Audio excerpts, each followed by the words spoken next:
Hey, it's Damon, and you're listening to Everyone is Talking About God, and we're in the middle of this series called A Theology of Camp, and today we're talking about camp and how it relates to the origins and purposes of religion.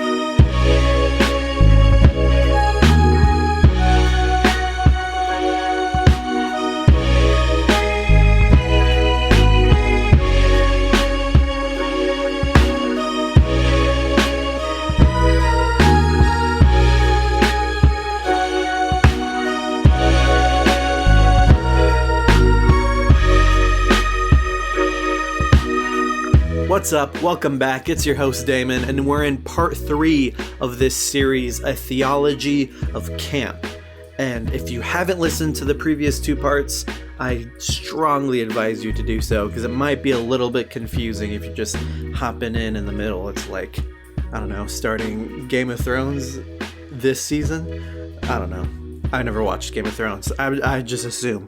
But anyway, as for right now, I think a good definition of camp so far, I would say, in this part of the whole series, I would say an outrageously extravagant aesthetic and sensibility used as a tool, usually by marginalized communities, to bring the rest of the world's attention onto them through performance and theatrics and irony. There you go. That's a little bit kind of what I'm using it as now, after explaining a whole bunch of the history behind it in the last 2 episodes. So I'm starting there because we're going to use that definition I just gave you to talk about how that same, or at least extremely similar, sensibility is used all throughout histories of religion. Because this podcast is called Everyone is Talking About God. And when I first started reading stuff on camp, bunch of essays and analyses and the history and even the political activism behind camp, I started to immediately make all these theological parallels, because that's what I do. I look for the spiritual significance in things. And I also immediately started to search all over the internet. Has anyone else talked about these theological parallels between camp and religion and church and stuff like that? And it was really hard to find. I only found like a couple people making the connections. Of course, one of them, it's like, of course this person did. And one of them that I found that was really great was Marcella Althaus Reid, which was a famous queer theologian. And she is like the queer theologian. Queer theology is pretty much just a type of contextual theology where you look through theology and spirituality and mystical experiences and sacred texts through the perspectives of queer communities. And it's really powerful, and even for queer and non-queer people, has really helped just stretch theology so much wider and in a very freeing way. And Marcella Althaus Reid, who wrote books like Queer God and Indecent Theology, she has this quote from a random article. It wasn't even a book that I found. And in this article, she says this. She mentions camp theology just super briefly. She doesn't write about it anywhere else, really. She mentions the word camp like once or twice in her books. But here's the quote that I want to start us out with. She says, "As a genre, queer theology partakes of the irony, humor, and self-disclosure type of discourse of the camp genre and queer literature. The theologian does not hide in a grammatical essentialism, for instance, to use a we, which presumes the authority of an academic body. In this way, queer theology is a form of autobiography, because it implies an engagement and a disclosure of experiences which have been traditionally silenced in theology. For instance, issues of SM, transvestism, or even the denunciation of heterosexuality as a construction which is not even properly applied to the real experiences of heterosexual people. It uses ways of expression which camp ironic genres of the sexual dissidents. Camp is a discourse of excess, an exaggerated style which puts together eroticism and humor. Camp is a, in quotes, a queer, twisted, discursive building, quote from Cleto in 1999, which does not want firm foundations. A camp theology is an unsettled one. So there you go. There's Marcella Altheus Reed's one paragraph on camp theology. And I also found one other kind of similar parallel written about before, but I'll mention that one later. I really wanted to start with this quote here because, first off, I like that definition of camp. It's a discourse of excess, an exaggerated style which puts together eroticism and humor. But I also like that quote a lot. A camp theology is an unsettled one. Because this kind of reminds us all religion begins as a life of spirit, which is very unsettled. Way before people came along to try to say, what is religion? It is a list of beliefs and doctrines and even practices. It's like, it wasn't that at the beginning. It was a way of life persisted by tribes through the sharing of stories and common rituals. And so much of what we would now consider theology back then was just a way of life that wasn't exactly analyzed in the way we do it now. And of course, it's not just the human element. The way I just described it right now is very human, but there is an element of the divine, of communicating with that which calls us beyond ourselves, that which is a kind of energy that exists throughout the entire universe that seems to be running things. Of course, in the beginning of religion, they kind of applied that control all to God. It's like, why did it rain? Because the gods wanted it to rain, particularly today. Why did my plant happen to grow today? Because the gods demanded it. Why did this happen? Why did that happen? It's all the gods. But of course, that gets confusing really fast. Because one day your plant grows and then one day it doesn't, and you wonder, what did I do wrong? What did I do to anger the gods? And that confusion was kind of solved through the creation of shamans and priests, particular people within the tribe who had the exclusive role of curating the communication between humans and the divine. And they would kind of, I imagine, just make up rituals at the beginning. It was like, let's try this in hopes that the gods let our plants grow and give us a good year. Let's try this, let's try that, let's try this. And then eventually it was like, apparently whenever we do this, it usually works. Who knows how a lot of these religions begin. And this isn't me saying there is no God. This is me saying all these rituals were created by humans in order to try their best to figure out a way to experience God, whatever God is.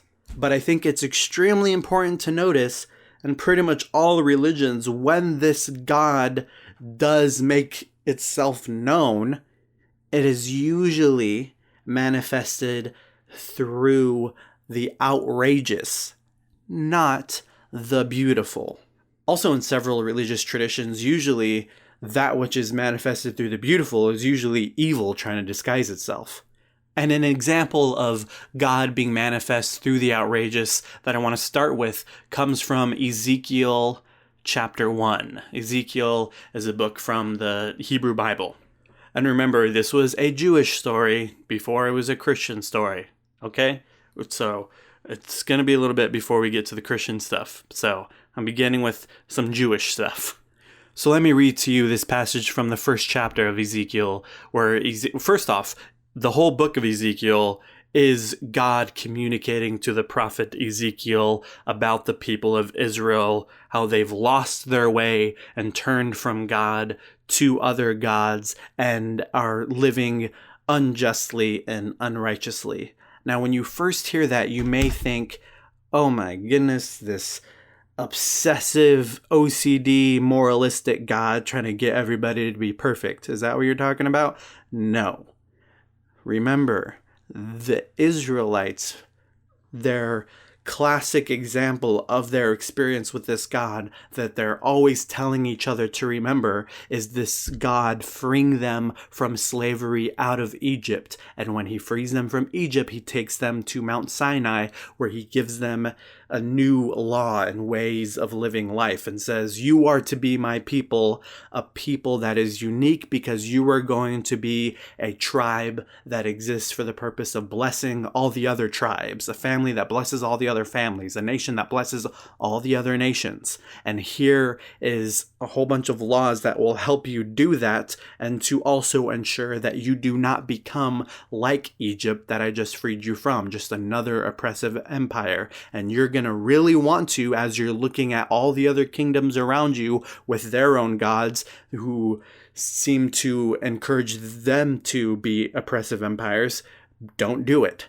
And then years and years and years later, they do it. They become jealous of the surrounding kingdoms and start to worship their gods because they fall in love with this love of power and excess and money, and wind up building a temple to God using slaves to the God that freed them from slavery. Anyway, yeah, that's basically a whole summary of the Hebrew Bible. And then God responds by putting them into exile and saying, I told you so. I told you to live justly. Come on now. And so pretty much the whole book of Ezekiel is God saying, why'd y'all do this? I told you not to. Go and tell Israel what I told y'all not to do this. So yeah. Anyway, Ezekiel begins with him saying, I looked and I saw a windstorm coming out of the north, an immense cloud with flashing lightning and surrounded by brilliant light. The center of the fire looked like glowing metal, and in the fire was what looked like 4 living creatures. In appearance, their form was human, but each of them had 4 faces and 4 wings. Their legs were straight, their feet were like those of a calf, and gleamed like burnished bronze. Under their wings, on their 4 sides, they had human hands. All 4 of them had faces and wings, and the wings of one touched the wings of another. Each one went straight ahead, but they did not turn as they moved. Their faces looked like this. Each of the 4 had the face of a human being, and on the right side each had the face of a lion, and on the left the face of an ox. Each also had the face of an eagle. Such were their faces. They each had 2 wings spreading out upward, each wing touching that of the creature on either side, and each had 2 other wings covering its body. Each one went straight ahead. Wherever the spirit would go, they would go, without turning as they went. The appearance of the living creatures was like burning coals of fire, or like torches. Fire moved back and forth among the creatures. It was bright, and lightning flashed out of it. The creatures sped back and forth like flashes of lightning. As I looked at the living creatures, I saw a wheel on the ground beside each creature with its 4 faces. This was the appearance and the structure of the wheels. They sparkled like topaz, and all 4 looked alike. Each appeared to be made like a wheel intersecting a wheel. As they moved, they would go in any one of the 4 directions the creatures faced. The wheels did not change direction as the creatures went. Their rims were high and awesome, and all 4 rims were full of eyes all around. When the living creatures moved, the wheels beside them moved. And when the living creatures rose from the ground, the wheels also rose. Wherever the spirit would go, they would go, and the wheels would rise along with them, because the spirits of the living creatures was in the wheels. When the creatures moved, they also moved. When the creatures stood still, they also stood still. And when the creatures rose from the ground, the wheels rose along with them, because the spirit of the living creatures was in the wheels. Spread out above the heads of the living creatures was what looked something like a vault, sparkling like crystal and awesome. Under the vault, their wings were stretched out one toward the other, and each had 2 wings covering its body. When the creatures moved, I heard the sound of their wings like the roar of rushing waters, like the voice of the Almighty, like the tumult of an army. When they stood still, they lowered their wings. Then there came a voice from above the vault over their heads as they stood with lowered wings. Above the vault over their heads was that what looked like a throne of lapis lazuli, and high above on the throne was a figure like that of a man. I saw that from what appeared to be his waist up, he looked like glowing metal as if full of fire, and that from there down he looked like fire, and brilliant light surrounded him. Like the appearance of a rainbow in the clouds on a rainy day, so was the radiance around him. This was the appearance of the likeness of the glory of the Lord. When I saw it, I fell face down, and I heard the voice of one speaking. And then the God character speaks.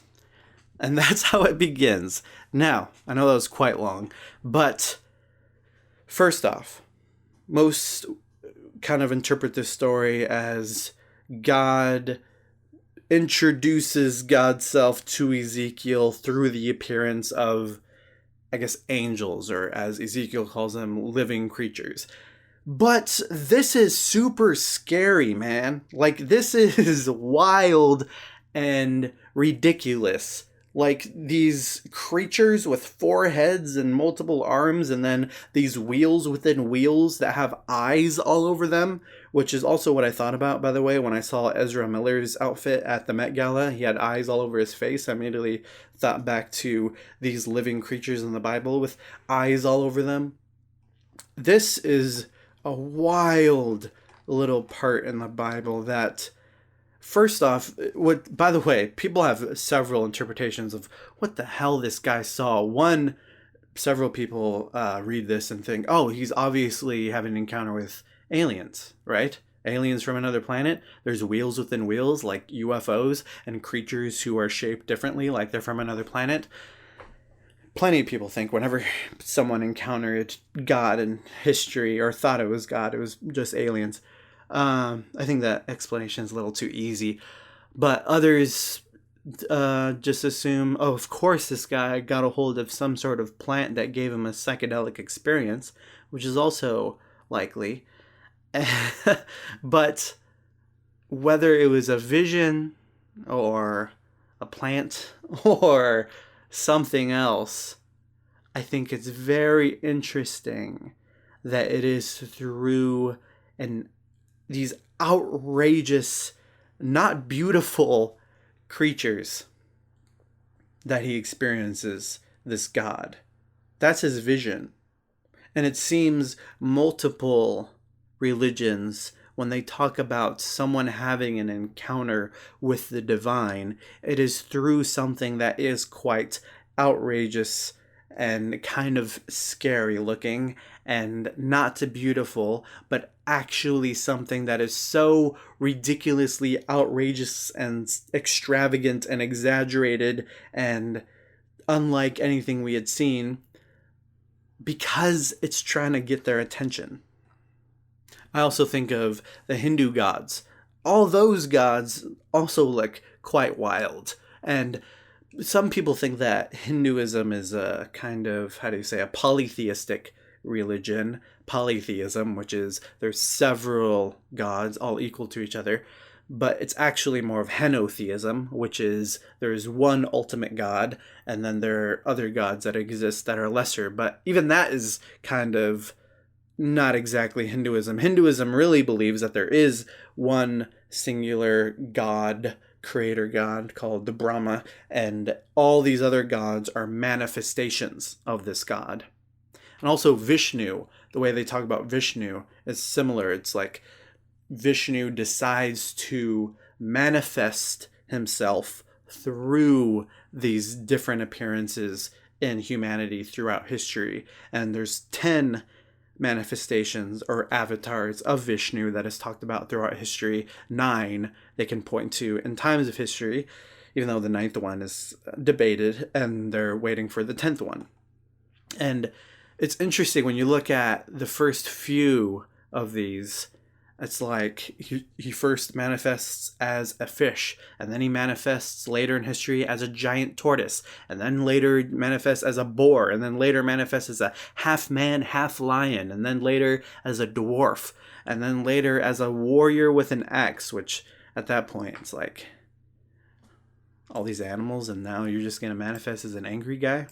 All right, whatever. But that warrior actually, apparently, and according to legend, came to be a warrior against oppressive, violent killers of the poor and the oppressed. But I think the most important message that we get out of the excessive amounts of manifestations of the one ultimate God within Hinduism is this idea that if you can encounter God within a particular manifestation, it can open you up to start to encounter God in several manifestations, like nature and people in need and love and children and food. Usually within lasting religions, the purpose of a manifestation of God isn't to get you to focus on and worship that singular manifestation, but to get you to realize that there are manifestations everywhere, and the only reason this manifestation is showing up is because you're not paying attention. And I would say the same thing about Jesus as a manifestation of God. Because Jesus doesn't actually say that much new stuff in his teachings.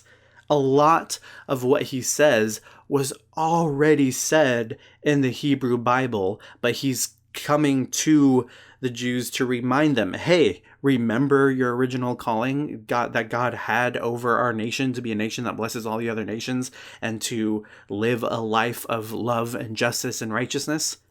And then at the Last Supper, he takes bread and wine and says, this is my body and this is my blood.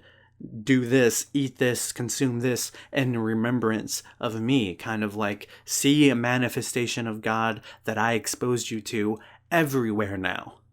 Which is why I also think early ancient Christianity gave us an abundance of religious art. They started making all these icons to serve as reminders of the divine that is everywhere. And these religious services that they had were filled with icons and rituals and poems and readings to remind you of the manifestation of God everywhere. And this brings me to the only other writing that had a parallel between camp and theology that I found on the internet.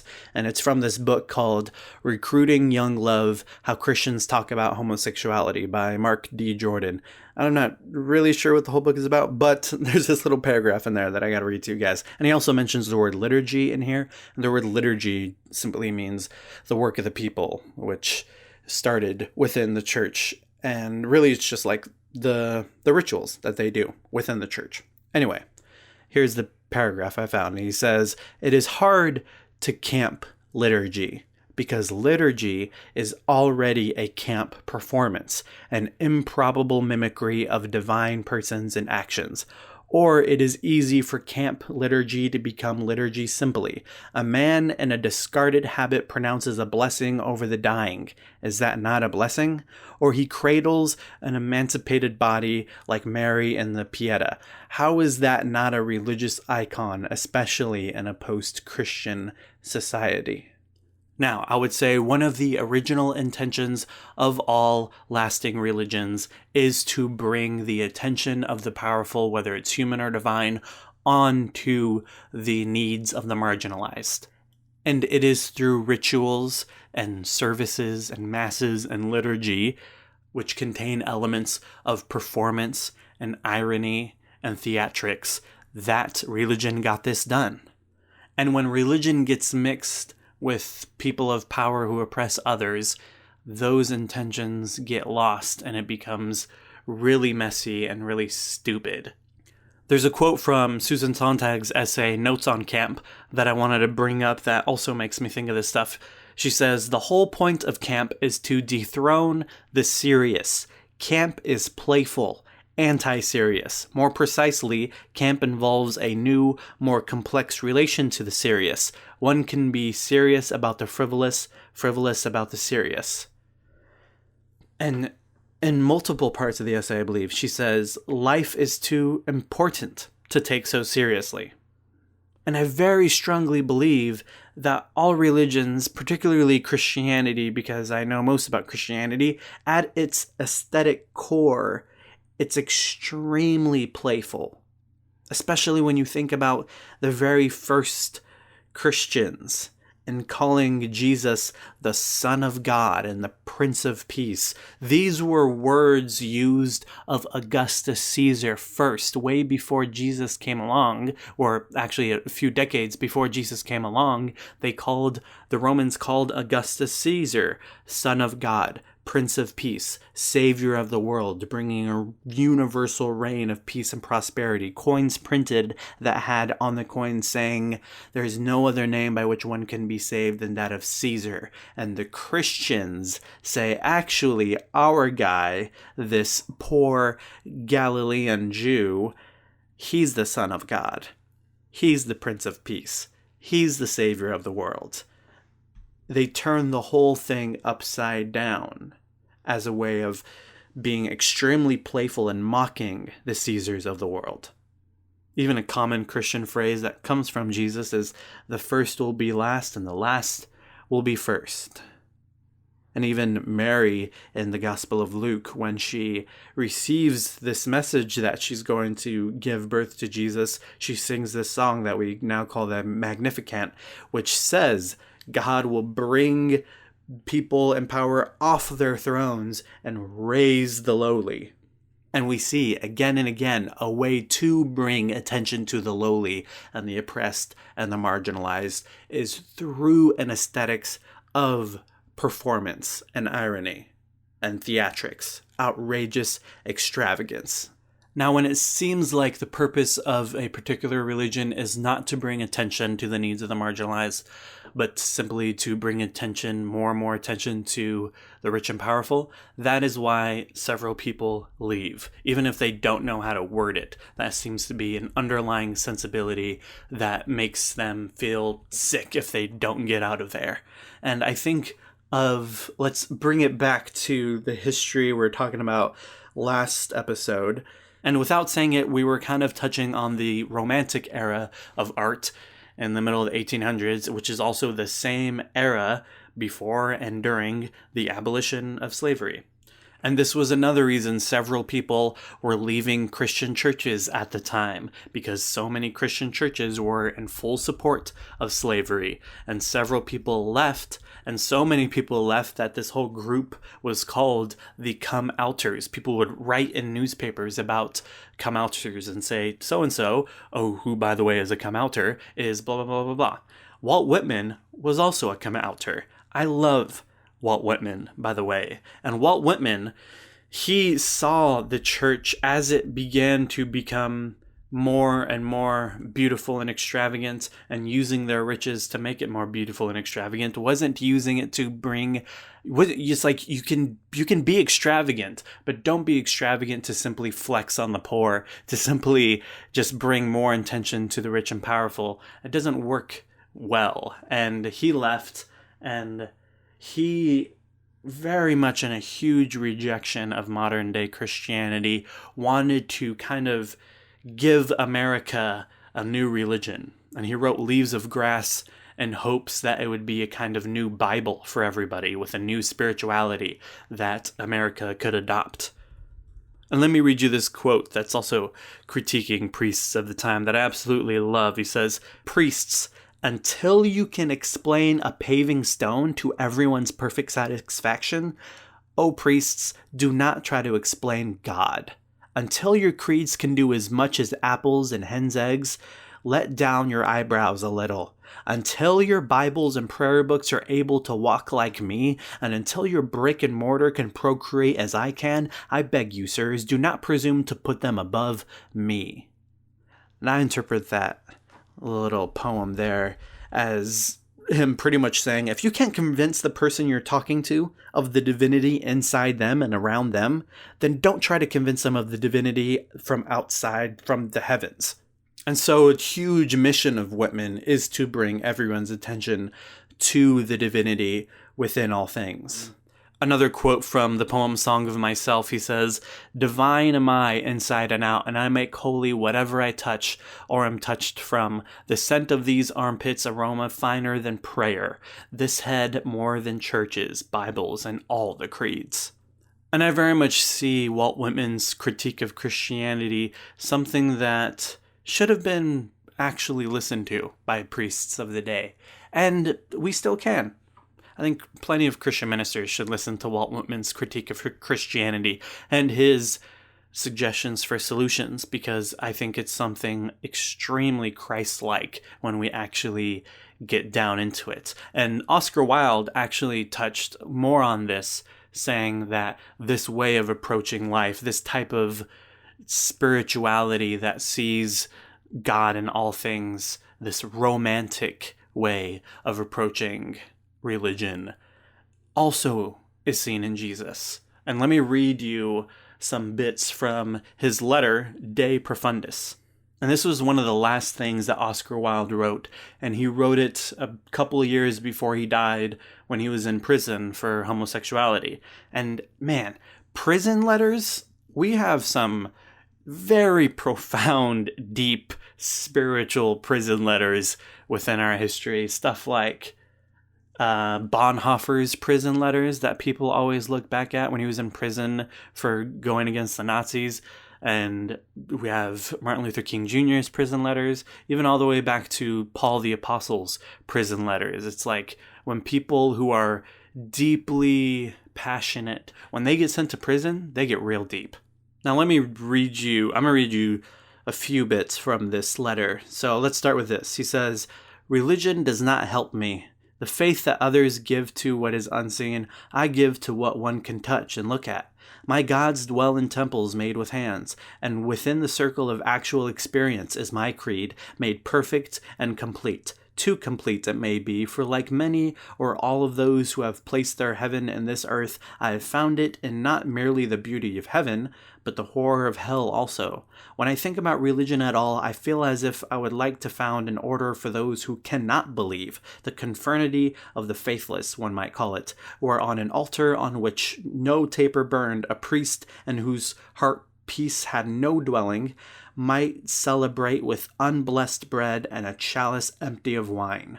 Everything to be true must become a religion. And agnosticism should have its ritual no less than faith. It has sown its martyrs, it should reap its saints, and praise God daily for having hidden himself from man. But whether it be faith or agnosticism, it must be nothing external to me. Its symbols must be of my own creating. Only that is spiritual which makes its own form. If I may not find its secret within myself, I shall never find it. If I have not got it already, it will never come to me." And Oscar Wilde, as a transitional figure in the history of camp, I believe here reminds us of the very important truth that nobody has a monopoly on culture or truth or religious experience. And if they do, then it's not actually real. In order to be real, in order to be true, it must be something that is actually accessible to everyone. Which also reminds me of this quote from Susan Sontag's essay, Notes on Camp, that I actually quoted last week, and I'll quote real quick again. She says, "The man who insists on high and serious pleasures is depriving himself of pleasure. He continually restricts what he can enjoy. In the constant exercise of his good taste, he will eventually price himself out of the market, so to speak. Here camp taste supervenes upon good taste as a daring and witty hedonism. It makes the man of good taste cheerful, where before he ran the risk of being chronically frustrated." Because it's very frustrating when truth is only to be found in very restricted places. But when you realize that it is to be found all over the place, you're cheerful once again. And I believe drag queens are sending the same message with their version of camp, who've really pioneered the modern Western understanding of camp. When you grow up in a society that makes you feel like beauty is to only be found in very strict boxes of cis, heteronormative, white beauty, Imagine how powerful it feels to discover that beauty in a underground gay club in a black drag queen performing it. You realize, oh, nobody has a monopoly on beauty. It is actually to be found everywhere. It is actually accessible to all people, including the marginalized, no matter how hard people try so hard to restrict it to people of very high and rich taste. Which I see a parallel in with Oscar Wilde and Walt Whitman and other romantic artists who are also come-outers, saying the church thinks it has a monopoly on spirituality. Well, guess what? You can actually find it all over the place, and we're going to show you that through art and performance and theatrics and over-the-top outrageous romanticism. And I guess I'll wrap this up by reading this other bit from De Profundis by Oscar Wilde, where he describes his understanding of Jesus as he's in prison reading the Gospels every morning. He says, "If I ever write again in the sense of producing artistic work, there are just two subjects on which and through which I desire to express myself. One is Christ as the precursor of the Romantic movement in life. The other is the artistic life considered in its relation to conduct. The first, of course, intensely fascinating, for I see in Christ not merely the essentials of the supreme romantic type, but all the accidents, the willfulness even, of the romantic temperament also. He was the first person who ever said to people that they should live flower-like lives." And by the way, let me stop there. He's referencing this passage in Matthew where he says, "Do not worry. Look at the lilies of the fields. They don't worry. Look at the birds of the air. They don't worry. All you can worry about is today, not tomorrow." Anyway, let's continue. Flower-like lives. He fixed the phrase. He took children as the type of what people should try to become. He held them up as examples to their elders, which I myself have always thought the chief use of children, if what is perfect should have a use.